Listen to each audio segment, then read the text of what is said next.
कि जो भी स्क्वायर नंबर्स होते हैं वो एक्चुअली में किसी स्क्वायर का एरिया होते हैं और जो भी क्यूब नंबर्स होते हैं वो किसी क्यूब का वॉल्यूम होते हैं। हेलो बच्चों, आज की इस वीडियो में आप सीखेंगे difference between square and cube. Means square और क्यूब में क्या डिफरेंस होता है। तो चलिए सबसे पहले स्क्वायर नंबर लिखते हैं। तो स्क्वायर नंबर किसे कहते हैं? जब हम किसी नंबर को उसी नंबर से मल्टीप्लाई करें तो जो नंबर हमें मिलता है 3 3 9। तो 9 एक स्क्वायर नंबर है। इसे हम इस तरह से भी शो करते हैं 3 to the power 2 means square of 3 is equal to 9। अब इस नंबर को स्क्वायर क्यों कहते हैं? चलिए इसको समझने के लिए हम यहाँ पर एक शेप बनाते हैं जो आपने छोटी क्लासेस में सीखी है। एक ऐसी शेप जिसकी सारी साइड्स की लेंथ इक्वल होती है, उस शेप को हम क्या कहते हैं? स्क्वायर कहते हैं। तो इसकी सारी साइड की लेंथ इक्वल होती है तो हम मान लेते हैं कि इसकी ये साइड 3 मीटर है। अब ये 3 मीटर है तो ये भी 3 होगी, ये भी 3 मीटर होगी और ये भी 3 मीटर होगी। तो all sides are equal of a square. तो ये एक स्क्वायर है और ये एक स्क्वायर नंबर है। क्या रिलेशन है इनके बीच में? इसे समझने के लिए हम क्या करेंगे? इस स्क्वायर का एरिया फाइंड करेंगे। एरिया क्या होता है? ये पोर्शन, इसे हम एरिया कहते हैं। थोड़ी देर के लिए इमेजिन कीजिए कि ये एक कारपेट है और कारपेट कैसा है? जो चारों तरफ से बराबर है। 3 मीटर लेंथ है उसकी और 3 मीटर ही विड्थ है। तो ऐसा कारपेट है। तो इस कारपेट पर बैठने की कितनी जगह है उसे ही हम एरिया कहते हैं। तो इसका एरिया कैसे निकालेंगे? Area of square shape means is equal to क्या होता है? साइड स्क्वायर मींस ये साइड मल्टीप्लाई बाय ये साइड। इसे ऐसे भी लिखते हैं formula, side multiply by side. और साइड कितनी है? 3 मीटर, तो हो जाएगी 3 मल्टीप्लाई बाय 3। 3 3 9। अब क्योंकि ये लेंथ है इसके पास यूनिट भी है, यहाँ पर मीटर भी है मीटर भी है, तो हम यहाँ पर लिखेंगे मीटर स्क्वायर। नंबर को तो हम मल्टीप्लाई कर देते हैं और जो यूनिट होती है उसमें हम पावर लिख देते हैं। तो इसीलिए आपने देखा होगा कि कभी भी एरिया लिखते हैं तो उसकी जो यूनिट होती है उसमें पावर 2 लिखा होता है। तो यहाँ पर इस स्क्वायर का एरिया आया 9 मीटर स्क्वायर और यहाँ पर ये नंबर 9 है, ये एक स्क्वायर नंबर है।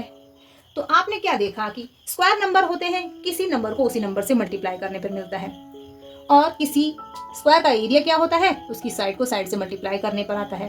अब क्योंकि साइड इक्वल लेंथ की होती है तो सेम नंबर को हम मल्टीप्लाई करते हैं और इस तरह से हमें एरिया मिल जाता है। तो जितने भी स्क्वायर नंबर्स होते हैं, परफेक्ट स्क्वायर नंबर्स, वो किसी स्क्वायर शेप का एरिया होते हैं और इसीलिए इनको स्क्वायर नंबर्स कहते हैं।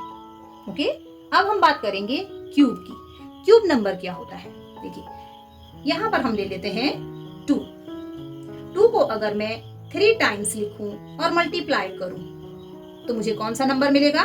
2 2 4, 4 2 8। ये एक क्यूब नंबर है और इसे हम कैसे लिखते हैं? 2 to the power 3।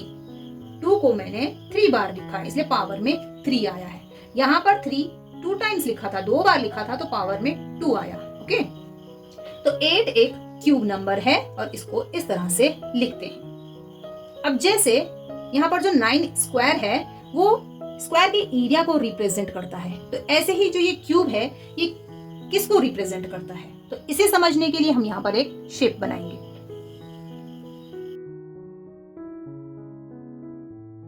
तो यहाँ पर जो मैंने बनाया है वो एक क्यूब है। क्यूब क्या होता है? क्यूब एक ऐसी शेप होती है या ऐसा बॉक्स होता है जिसकी सारी साइड की लेंथ इक्वल होती है। मींस यहाँ पर जितनी भी आपको ये साइड्स दिख रही हैं, ये साइड ये सभी इक्वल लेंथ की होंगी। ओके, तो यहाँ पर हम एक पॉइंट ले लेते हैं। इस पॉइंट में अगर हम थोड़ी देर के लिए इमेजिन करें कि ये एक पानी का टैंक है, तो इस पानी के टैंक की ये लेंथ हो गई, ये ब्रेथ हो गई और ये हाइट हो गई। तो इस टैंक की लेंथ, ब्रेथ और हाइट सभी इक्वल लेंथ की हैं। तो मान लेते हैं कि ये जो पानी का टैंक है ये 2 मीटर लेंथ का है, 2 मीटर ही इसकी विड्थ यानी कि चौड़ाई है और 2 मीटर ही इसकी ऊंचाई भी है, हाइट भी है।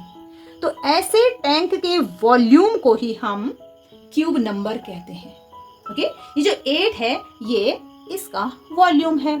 तो वॉल्यूम कैसे निकालते हैं हम क्यूब का? सिंपल है, वॉल्यूम ऑफ क्यूब। तो क्यूब का वॉल्यूम होता है side to the power 3। Power 3 means इसकी एक पॉइंट पे जो तीनों साइड्स मिल रही होती हैं उनको मल्टीप्लाई किया जाता है। ओके, इस पॉइंट पे ये लेंथ है, ये ब्रेथ है और ये हाइट है, तो इन तीनों को मल्टीप्लाई करेंगे। ओके, साइड कितनी है? 2 है और इसकी पावर 3, इसका मतलब है 2 को 3 टाइम्स लिखना है और मल्टीप्लाई करना है। तो इसको मल्टीप्लाई करेंगे तो 2 2 जार 4, 4 2 जार 8। अब क्योंकि ये लेंथ है तो इसमें यूनिट है, तो यहाँ पर यूनिट भी लिखेंगे और 3 बार यूनिट है तो पावर 3 आएगा। तो इस तरह से इस पानी के टैंक का वॉल्यूम हुआ 8 क्यूबिक मीटर, या फिर मीटर क्यूब भी इसे हम कहते हैं। तो इस टैंक में कितना पानी है? 8 क्यूबिक मीटर, या फिर इस टैंक का वॉल्यूम कितना है? 8 क्यूबिक मीटर। तो जितने भी क्यूब नंबर्स होते हैं वो किसी क्यूब का वॉल्यूम होते हैं। वॉल्यूम मीन्स उसके अंदर की जगह, उसमें कितना पानी आ सकता है। ओके, सो बच्चों, आज इस वीडियो में आपने सीखा कि स्क्वायर नंबर क्या होता है, क्यूब नंबर क्या होता है, स्क्वायर और क्यूब के बीच में क्या डिफरेंस होता है, और स्क्वायर और क्यूब किस नंबर को हम कहते हैं। तो जब भी आपसे किसी स्क्वायर नंबर के बारे में पूछा जाता है तो आपने किसी स्क्वायर के एरिया को इमेजिन करना है, और जब भी आपसे किसी क्यूब नंबर के बारे में पूछा जाता है तो आपने किसी क्यूब के वॉल्यूम को इमेजिन करना है। तो ऐसे करने से आपको क्वेश्चंस को सॉल्व करने में बहुत हेल्प मिलेगी। वीडियो अगर आपको पसंद आया हो तो इसे लाइक और शेयर जरूर करें, मेरे चैनल को सब्सक्राइब करें। Thank you.